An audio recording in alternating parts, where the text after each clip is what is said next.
bahati kupata matokeo. Wow, umezamisha meli. Yes. Huo ndo uhalisia. Ama unaona tofauti? Well,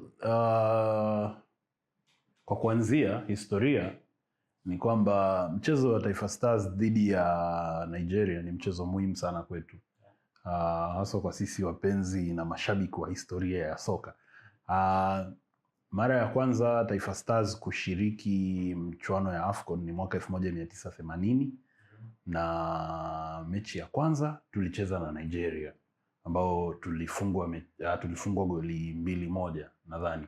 And since then tumeshiriki, manake tumeanza kushiriki mwaka 1980, tumeshiriki mwaka 2019, tumeshiriki mwaka 2023. This is our fourth time tunashiriki mwaka 2025. Kwa hiyo ni takriban miaka 45 tangu tuanze kushiriki AFCON. Finali za AFCON ambapo finali hizo ambazo tulishiriki zilichezwa Lagos, Nigeria. And kwa kuangalia mchezo, kwa kulinganisha wachezaji wetu na wachezaji wa Nigeria, hatutakuwa tunajitendea haki kwa sababu obviously wachezaji wetu sisi ni underdogs, ni wako daraja la chini kulinganisha na wachezaji wa Nigeria.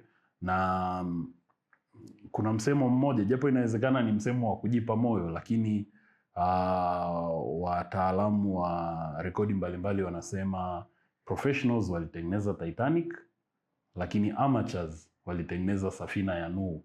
Wale waliosoma Biblia, safina ya Nuhu ilizunguka juu ya maji siku 40 na magarika, mawimbi, na maji hayakuingia. Tunaamini kwamba Nuhu na wale wanyama wawili wa kila jinsia walikaa siku 40 juu ya maji.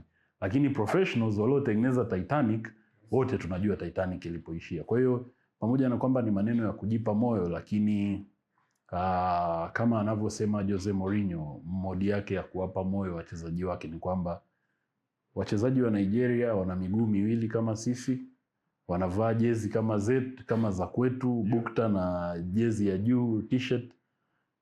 There is a surviving chance. As long as wachezaji wetu watashow up uwanjani, kuna uwezekano wa wao kuambulia chochote kitu. Sasa chochote kitakachotokea afterwards, tunasema hayo ni matokeo ya mpira wa miguu, kwa sababu kuna wakati sisimizi wakiungana wanaweza kumuangusha tembo.